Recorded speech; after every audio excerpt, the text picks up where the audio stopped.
Questa intanto è, diciamo, la versione multimediale della guida per la terza età che già in versione cartacea fu presentata lo scorso anno, che è il 15° vademecum che viene creato in collaborazione fra il Consiglio Nazionale del Notariato e le principali associazioni dei consumatori.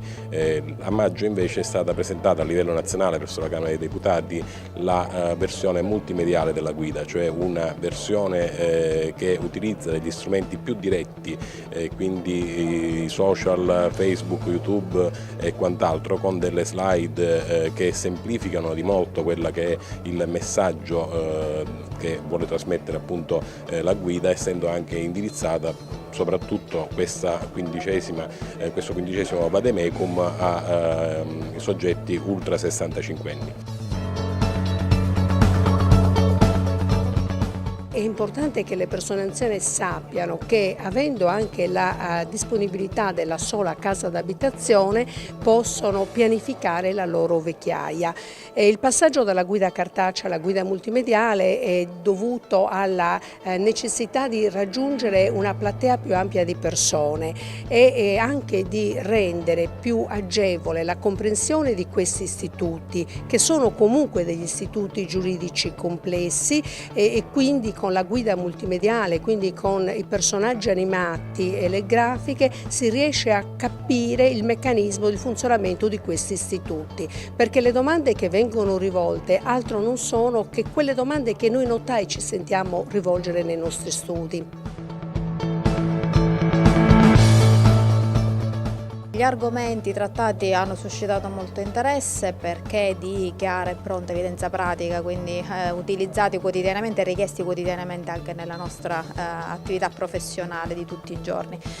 Sono essenzialmente 5: la rendita vitalizia, il contratto di mantenimento, la donazione modale, il prestito vitalizio ipotecario e la vendita con riserva di usufrutto. Istituti che possono essere raggruppati in 2 grossi gruppi, quello di quegli istituti che tendono a garantire un'assistenza, quindi proprio materiale, delle persone che vi si rivolgono, e quelle invece attraverso le quali si vuole trarre un'utilità in termini economici immediata. Sia per gli uni che per gli altri l'interesse è stato ampio e tante sono state anche le domande che sono state fatte.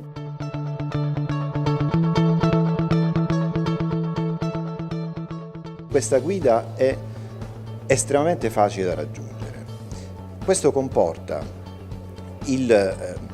l'emergere della insostituibilità della figura del notaio nel momento della scelta della soluzione migliore per una fascia importante della nostra società, che è la fascia degli over 60, over 65. Ciascuno degli interessati ha una situazione completamente differente dall'altro.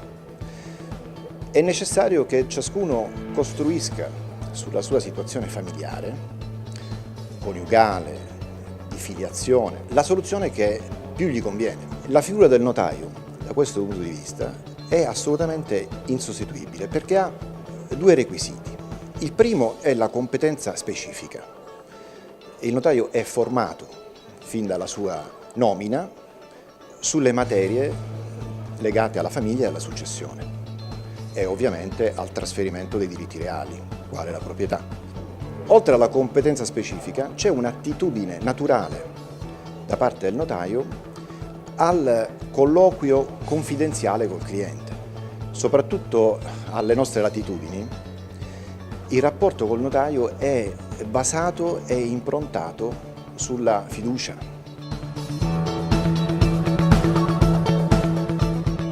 Quello che giova sottolineare è proprio che un'organizzazione come un ordine come il notariato si apre al mondo delle tutele associative, quindi delle associazioni dei consumatori, per coprire un vuoto di tutela che soprattutto i soggetti più fragili e deboli hanno patito fino ad oggi.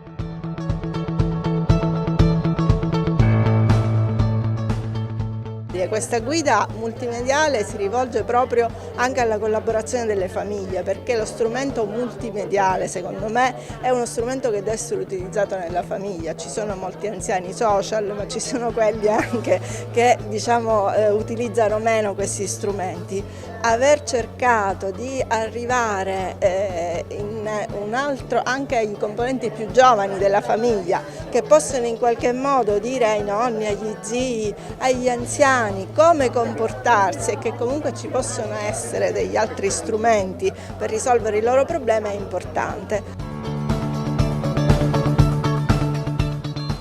Sono degli strumenti importantissimi, considerato la crisi che c'è nelle famiglie e nella società in genere, perché praticamente gli anziani sono quasi più soli e quindi praticamente uno strumento finanziario di questa portata diciamo, garantisce il benessere per quanto attiene la vita futura. Considerato anche l'aspettativa di vita che è aumentata rispetto a prima, noi come associazione dei consumatori assistiamo molti anziani che molte volte vengono anche diciamo, defraudate dei loro patrimoni perché non sono diciamo, informati su quello che sono i loro diritti e le loro diciamo, aspettative.